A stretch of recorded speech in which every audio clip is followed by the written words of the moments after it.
Muy buenas tardes, y ese señor guapo en el teléfono tiene razón. Tenemos que hablar de los teléfonos.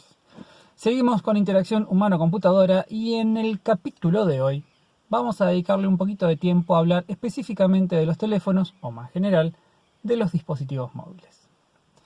Estos son dispositivos muy interesantes en términos de lo que es el diseño de interfaces, la usabilidad y todos estos términos que hemos estado hablando en la materia. Porque creo yo en parte son los que han popularizado este tipo de terminología. Hagamos, como siempre, empecemos con la historia. Antes de empezar a trabajar con teléfonos, antes de empezar a usar teléfonos como computadoras, los teléfonos ya no son teléfonos, son computadoras directamente. Pero antes de todo esto, teníamos la computadora. Y nada más. Quizás en algún trabajo muy específico había alguna máquina o algún equipo que tenía una pantalla, pero el público general trabajaba con una computadora. Esa era su interacción con un sistema informático. Y era un contexto muy controlado, era un contexto muy monótono. Es una persona sentada enfrente de un monitor, con un teclado y con un mouse. Por supuesto que había problemas de usabilidad, por supuesto que había programas que eran más fáciles que usar que otros, y que había trabajo de fondo en aquellos que eran fáciles de usar y no tanto trabajo en aquellos que no eran tan fáciles de usar. Pero el contexto, el ambiente en el cual usábamos las computadoras era muy monótono. Era la persona sentada enfrente de la computadora con un teclado, con un mouse, haciendo lo que tenía que hacer. Cuando aparece el teléfono celular, empezamos a llevar esos aparatitos con nosotros. Cuando salimos a hacer las compras, cuando salimos a pasear, en un montón de situaciones empezamos a usar estos aparatos. Al principio, en los primeros teléfonos, que eran teléfonos solamente, los usábamos para comunicarnos. Por lo tanto, solamente interactuábamos con el aparato cuando necesitábamos comunicarnos. La comunicación se hacía a través de una interfase, digamos, que no era digital, no había pantallas al principio, pero que era muy parecida a lo que era cualquier teléfono con botones en ese momento. Botones para números, llamar, cortar y no mucho más. La tecnología sigue avanzando y empezamos a tener pantallas. Y en esas pantallas de los teléfonos empezamos a mostrar información. Y cada vez que hay que mostrar información, hay que pensar, hay que evaluar, hay que diseñar cómo se va a mostrar esa información. Y con estas pantallas que empezaron a aparecer en los teléfonos, empezamos a incrementar la funcionalidad de los teléfonos. Sigue siendo un teléfono, pero ahora también es un despertador, también es una radio. Ya empieza a hacer un poquito más de cosas. La tecnología sigue avanzando, las pantallas se vuelven más grandes, más coloridas, con más definición, y empiezo a incrementar la funcionalidad. Empiezo a acceder al mail, a las redes sociales, a los mensajes, y ya en este punto casi es que tenemos una computadora en la mano. Si saltamos a lo que es hoy en día estos aparatos que estamos usando para comunicarnos, ya son computadoras. Completas computadoras, casi estudios de grabación si se quiere, por cómo lo estoy usando yo. Por lo que la funcionalidad del teléfono quedó muy atrás. Estas computadoras que nosotros estamos llevando en la mano, si volvemos a comparar con esa primera computadora que hablábamos, que la usábamos sentados en un escritorio, en un ambiente muy monótono, cambió por completo ese ambiente. Yo ahora estoy usando esta computadora, desde ahora en adelante hablemos de computadoras. Estoy usando esta computadora en mi mano en la fila del supermercado, cuando salgo a hacer ejercicio, cuando estoy en el patio, cuando estoy en la casa, cuando estoy sentado en el inodoro, en un montón de lugares. Entonces, la experiencia del usuario se volvió mucho más rica al usar estas computadoras portátiles, comparada con lo que era antes. Antes, de vuelta, la experiencia era muy monótona. Ahora se volvió mucho más rica. Ahora, cuando yo diseño una aplicación, cuando yo quiero comercializar, cuando yo necesito ganar dinero para mantener una empresa, para mantener empleados, tengo que considerar en qué contexto se va a usar esta aplicación. Fíjense que hoy en día estamos ante una situación donde, exceptuando algunos casos, léase sistemas del gobierno, nacional, provincial, municipal, donde básicamente estamos obligados a usar un sistema y no hay competencia, exceptuando esos casos, hay mucha competencia. Si yo quiero escribir tweets, tengo 2 millones de aplicaciones para mandar tweets. Si yo quiero leer noticias, si yo quiero mirar videos, es impresionante la cantidad de aplicaciones, son demasiadas realmente la cantidad de aplicaciones que hay. Eso significa que desde el punto de vista del usuario, el tiempo que tardamos nosotros en decidir si nos vamos a quedar con una aplicación o no, casi se mide en segundos. Yo instalo una aplicación para hacer algo, la miro, si no la entiendo, si no me gusta, si me cuesta, no me voy a poner, no le voy a dedicar atención, trabajo a entender esa aplicación.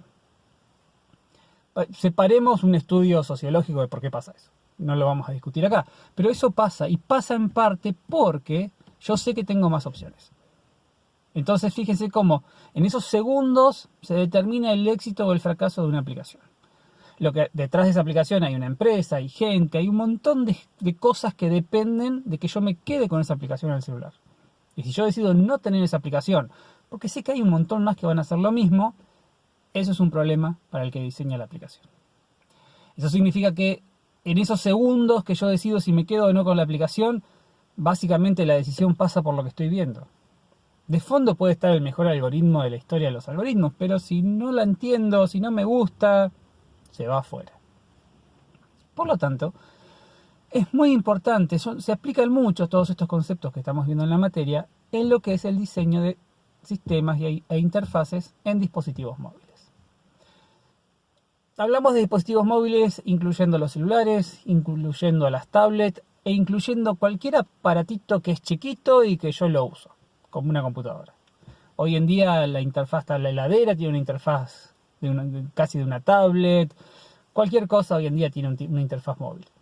Entonces esto empieza a aplicar en un montón de contextos y por eso es tan importante tener presente estos conceptos.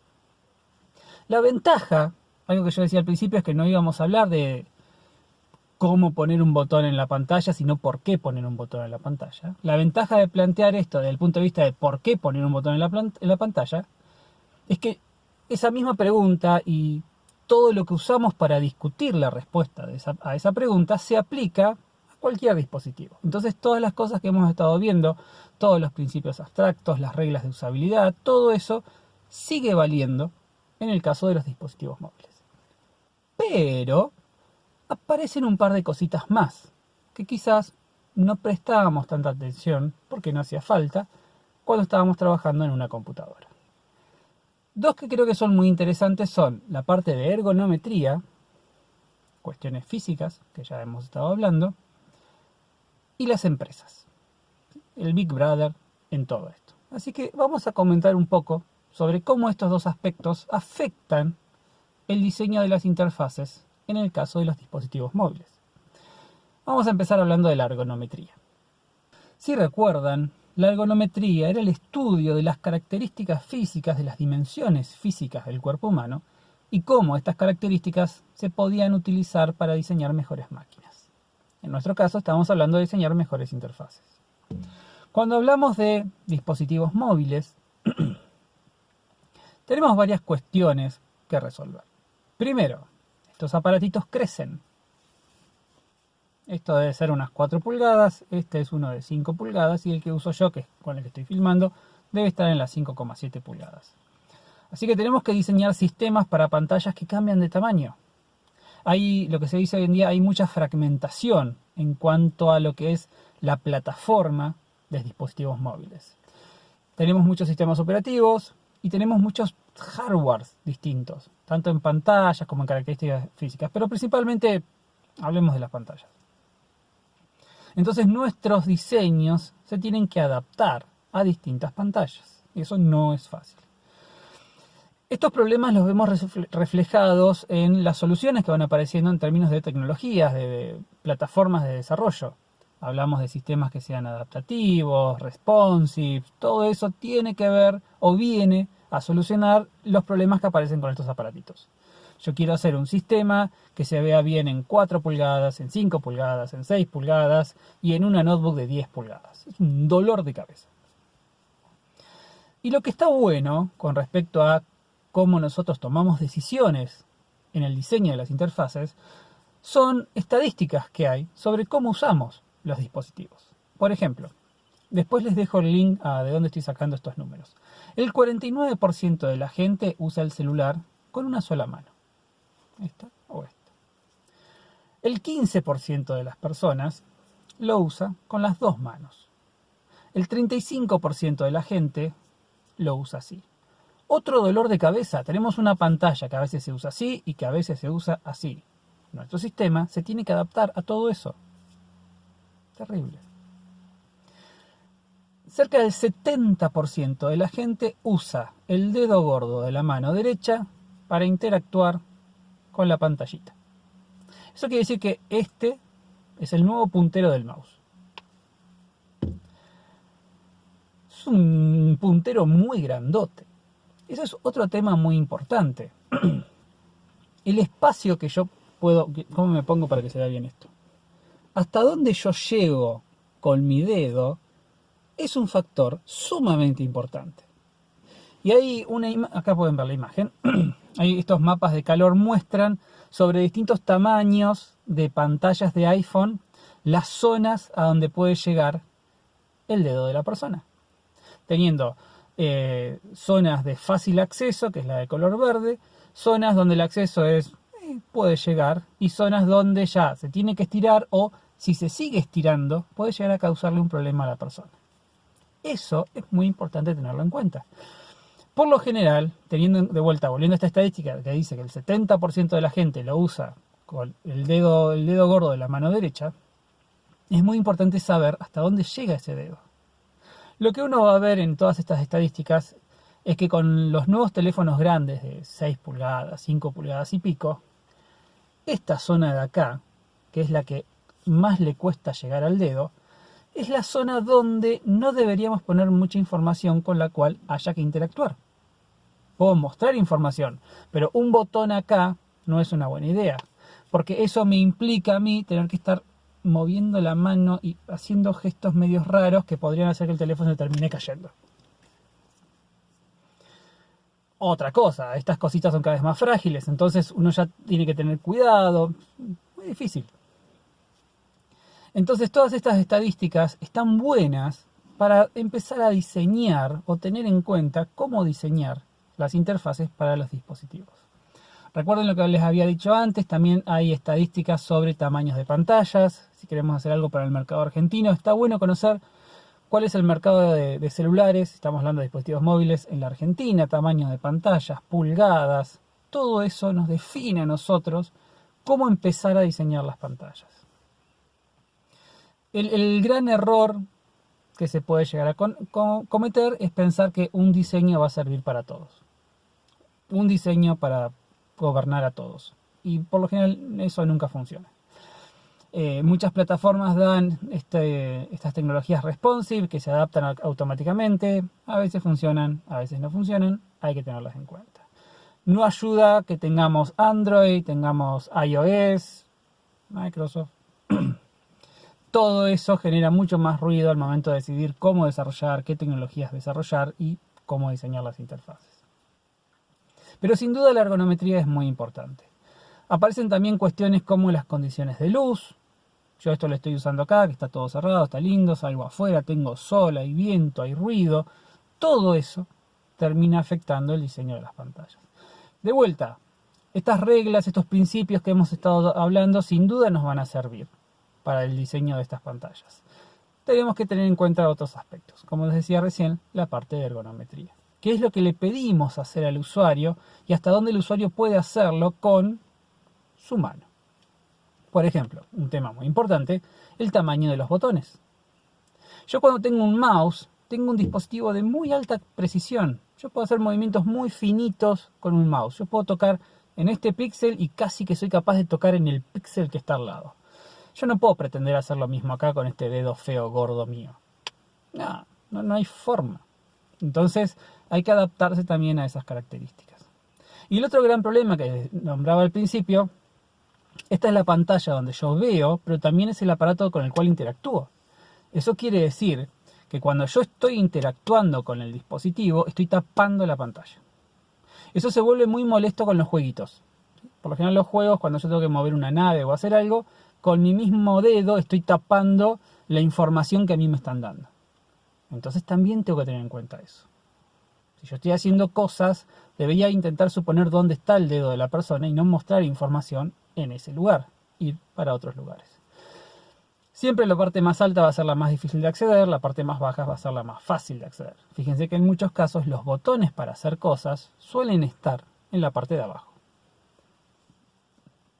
Eso con respecto a ergonometría. ¿Y qué pasa con las empresas? ¿Qué pasa con Big Brother? Ahí se abre otro tema más para tener en cuenta. ¿De qué manera influyen las empresas en el diseño de las interfaces? Y por empresas hablo de quienes podríamos llamar los dueños de los dispositivos móviles. Hoy en día, Android, iOS, Microsoft, hasta cierta medida, son quienes controlan casi la totalidad del mercado de los dispositivos móviles. A iOS hay que reconocerle que fue el primero que empezó a manejar este concepto de ecosistema. Tenemos un ecosistema. Tu teléfono, tu notebook, tu tablet, todo es lo mismo, todo el mismo sistema, todo habla entre sí, todo se ve parecido. Eso es en parte la idea del ecosistema. Android y Microsoft vinieron de atrás intentando hacer lo mismo. A algunos les fue mejor que a otros. Pero lo interesante también de los dispositivos móviles es que empieza a aparecer los marketplaces o los Play Store, o este lugar que centraliza donde yo saco mis aplicaciones. ¿Sí? Si yo quiero descargar una aplicación, en vez de este modelo que tenemos en la PC de escritorio, que es busco una aplicación en una página, la descargo y la instalo, yo ahora, en su gran mayoría, tengo que ir a un lugar fijo, el Play Store, o como se llame, ahí busco mi aplicación y ahí me la descargo. Y estos lugares que centralizan los repositorios de aplicaciones tienen muchos controles. Y en particular tienen controles que tienen que ver con la interfaz. Lo interesante de esto, y lo que es un beneficio en parte, es que todas estas empresas publican guías de diseños de interfaz. Es decir, documentos donde dicen, bueno, nosotros somos Apple y para nosotros las interfaces se diseñan así. No es que bajan líneas sobre cómo hacer todo, pero sí establecen cuál es la filosofía de la empresa en cuanto a la interfase y algunas cuestiones más específicas a decir, bueno, proponemos este diagramado de pantalla. Esto está bueno, después les dejo los links a los documentos, hay para Android, hay para iOS, Windows lo hace también para las aplicaciones de escritorio de Windows, donde dicen, bueno, nosotros somos esta empresa, nosotros tenemos esta filosofía, nosotros interpretamos las pantallas de estas maneras. Pongan la información acá, los botones está bueno que vayan acá. Esto lo hacen en parte porque comprenden esta idea de la usabilidad y que ellos saben que si todas las aplicaciones son parecidas entre sí, va a ser mucho más fácil para el usuario usar sus aplicaciones. Por lo tanto, el usuario va a querer quedarse en esa plataforma. Y a su vez para tener un control de que todas las aplicaciones se vean bien. Eso está bueno y sirve, y es piola leer estos documentos, chusmearlos, son todos públicos y se pueden acceder. El de iOS tiene toda la información, por ejemplo, sobre el diagramado de la pantalla y las zonas más importantes, lo que decía al principio de hasta dónde llega el dedo, eso se puede ver.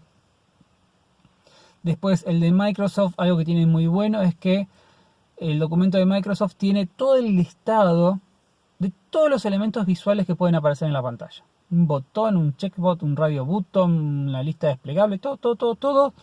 Y cuál es la interpretación de ellos de ese elemento y cuándo ellos consideran que es apropiado usar ese elemento. Está muy piola esa información. Y hay una de Android que a mí me gusta mucho y que siempre la comento en clase. Esta guía de Android salió cuando Android sacó la versión Ice Cream Sandwich, yo no me acuerdo qué número es. Pero básicamente lo que pasaba es lo siguiente.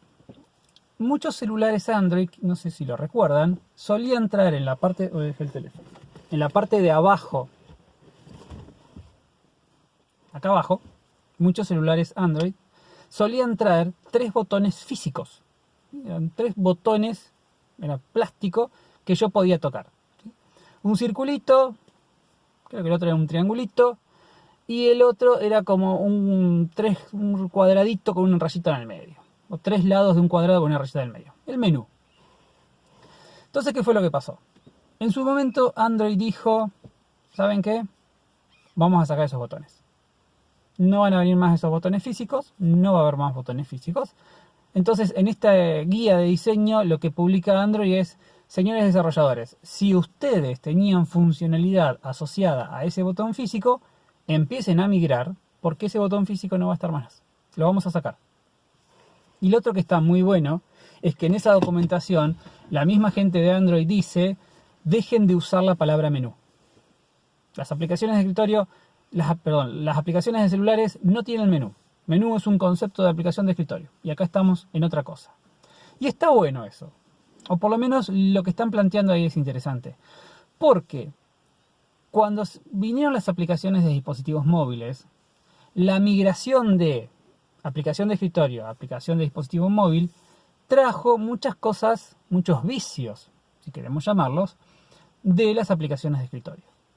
Diagramado, los menús, todo eso vino para los dispositivos móviles. Y no necesariamente funcionaron, porque son dispositivos diferentes. Entonces, en este punto lo que dice Android es: como esto es otra cosa y lo vamos a pensar de otra manera, dejemos de llamarlo menú. Empezamos a hablar de otro tipo de aspectos. Y eso está bueno y es interesante. En su momento, esto uno lo nota mucho cuando agarra una aplicación en el celular que es muy fea y uno se da cuenta de golpe que es muy fea. Y en parte es porque choca mucho con el resto de las aplicaciones que uno está acostumbrado a usar.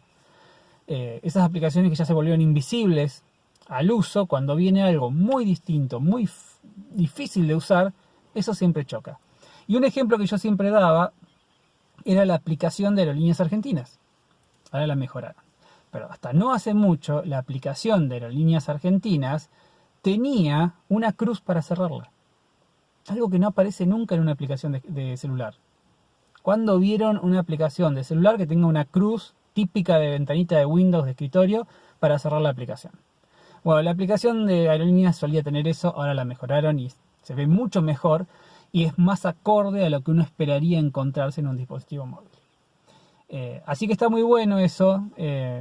No sé si se puede seguir consiguiendo esa guía de referencia, la voy a buscar, si la tengo, la voy a publicar. Pero hay una gran influencia por parte de las empresas en el diseño de las pantallas. Por un lado está bueno porque hace público un montón de documentos que vienen muy bien y son muy útiles para el diseño de las interfaces. Por otro lado, se meten un poco en la libertad que uno podría llegar a tener en el diseño de las pantallas. Cuestiones que hay que pesar. Entonces, estos son dos aspectos que a lo que respecta a dispositivos móviles es interesante tener en cuenta. Ergonometría y las guías, las restricciones, las reglas que establecen las mismas empresas que son las que brindan las plataformas. Así que está bueno y hay que tenerlo en cuenta. Y por último, para ya terminar este video, un tema muy interesante en lo que es diseño de interfaces es lo que se conoce como internacionalización. Esto es, de qué modo nosotros consideramos o incluimos en nuestro diseño el hecho de que nuestros sistemas vayan a ser utilizados por personas de distintas partes del mundo, con distintas culturas. Y la realidad es que cada cultura puede tener reglas de percepción muy diferentes entre sí. Esto se ve mucho en lo que tiene que ver con el uso de colores, la orientación del texto. Nosotros, nuestra cultura, la que asumo que es la que estamos todos acá en Argentina, todos leemos de izquierda a derecha, de arriba para abajo. No todo el mundo sigue ese mismo orden al momento de leer. La interpretación de los colores. Rojo lo asociamos al peligro, a la pasión. El verde a la vida. Esa asociación que hacemos color-concepto, que nos surge muy natural, está muy arraigada en la cultura. Cuando cambia la cultura, eso puede cambiar también. Y en muchos casos cambia. Hay un trabajo hecho, de vuelta dejo el link por algún lado, que es esta rueda que se ve acá con un montón de colores. Esto hay que verlo en full pantalla completa, pues es un montón de información. Acá se va a apreciar muy poco. Pero básicamente este estudio es un relevamiento de conceptos y colores y culturas. En esta rueda yo lo que tengo son círculos concéntricos y lo que tengo los que vendrían a ser los radios, los rayitos de cada uno de estos círculos. La interpretación que uno hace acá es la siguiente. Cada rayo, cada línea, cada línea que yo puedo trazar del centro hacia el perímetro me está representando un concepto. Amor, paz, guerra, pasión, peligro, son todos conceptos. Y cada uno, ¿sí?, de los círculos concéntricos está representando culturas.